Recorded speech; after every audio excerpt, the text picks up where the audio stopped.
There was a time, before the frost, before the cold became law, and silence became obedience.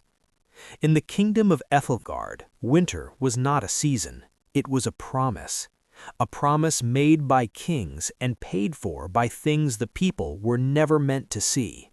For generations, the crown had claimed it was protecting the realm, preserving life, defying death itself. But beneath the stone, beneath the rituals, beneath the glow of silver light, something else had been growing, something colder than winter. And tonight, the truth would begin to surface. High above the sleeping kingdom, in a forgotten tower filled with ancient books and quiet dust, two figures sat beneath the night sky. Elowyn, the princess of Ethelgard, raised among knowledge, but sheltered from truth. And beside her, Soren, a being not born of this world, his wings worn, his presence quiet, his existence a contradiction. He did not look at the stars the way humans did. He listened to them, because to him the stars did not simply burn. They remembered. They remembered a time before fear ruled the light, before the frost claimed the world, before kingdoms learned how to survive by feeding on something else. Elowyn listened, and for the first time, she began to doubt everything she had ever been taught. But not everyone in the kingdom believed in wonder. Some believed only in power. General Kalen, a man shaped by ambition and sharpened by war, watched from afar. Where others saw innocence, he saw weakness. Where others saw mystery, he saw opportunity. And when his eyes fell upon the princess, he sensed something unusual. Not just the scent of wildflowers, but something colder, something unnatural, something silver. And in that moment, curiosity turned into intention. That night, guided by doubt, Elowyn descended into the depths of the palace, into a place no royal was ever meant to see. The king's hidden chamber. There, the truth revealed itself. Towering glass vessels filled with glowing liquid, within them fragments of wings, delicate, broken, dissolved. The remains of beings not unlike Soren, not demons, not monsters, but something sacred, reduced to fuel. The frost elixir, the source of the kingdom's endless winter and its unnatural life. In that moment, everything shattered. The stories, the legacy, the illusion of protection. Her father, the king, was not preserving the kingdom. He was harvesting it. And when he appeared behind her, there was no denial, only justification. To him, this was not cruelty. It was necessity. Survival demanded sacrifice, and he had chosen who would pay the price. But Elowyn could no longer accept it, not after seeing the truth, not after realizing that her own life was built upon the suffering of others. Unseen in the shadows, Kalen had already begun to move. He followed, he listened, he watched, and when he discovered what lay hidden in the tower, he did not feel horror, he felt triumph.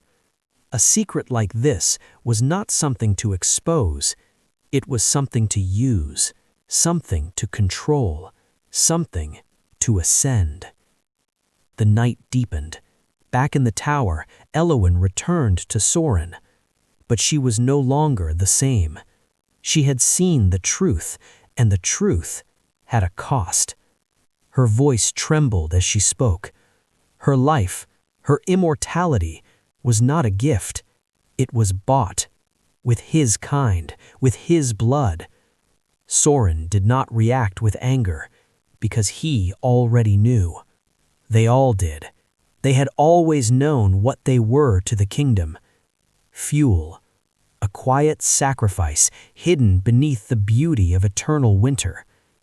Still, he did not blame her, even as the world around them began to collapse. Outside, the moon turned red, and with it, the hunters arrived. The door shattered. Steel entered where silence once lived. General Kalen stood at the threshold, no longer a watcher. Now, he was the executioner.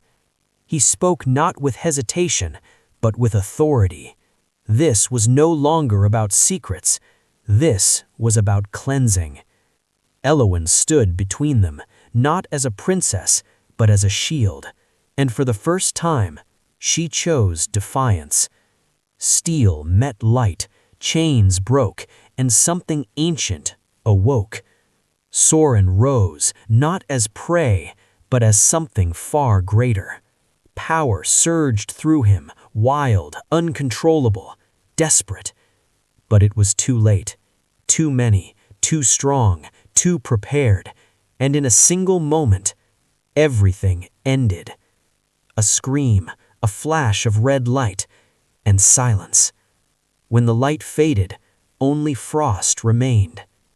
Kalen stood among the aftermath, breathing through frozen air, victorious, but uneasy, because something had changed. Soren was gone, but not destroyed. Freed. And Elowen was no longer broken. She was empty, still, cold. Something inside her had begun to transform. The king saw it too, but even then he did not stop, because power, once tasted, cannot be abandoned. He continued, the ritual, the elixir, the promise of eternity, until the world itself began to resist. The stone cracked, the frost spread, the very walls of the kingdom began to remember. In the darkness of her prison, Elowen whispered, not in grief, but in awakening, because the truth was no longer hidden. It lived within her now. The same power they had stolen was returning, and this time it would not be controlled. The frost moved like a living thing, through halls, through stone, through blood. Kalen felt it first, then the king, and for the first time, fear entered the throne. But it was too late. The cycle had been broken, the harvest had ended, and something new had begun. On the highest tower, beneath a blood-red moon, Elowen opened her eyes. No longer human, no longer bound. She had become something else, something ancient, something inevitable. I am the moon now. And in her gaze, there was no warmth left, only memory, only truth, only judgment. Far below, the kingdom froze, not as a curse, but as a reckoning. And in the silence that followed, among the drifting silver dust, something stirred.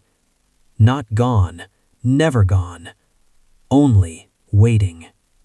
Because even in death, some beings are remembered.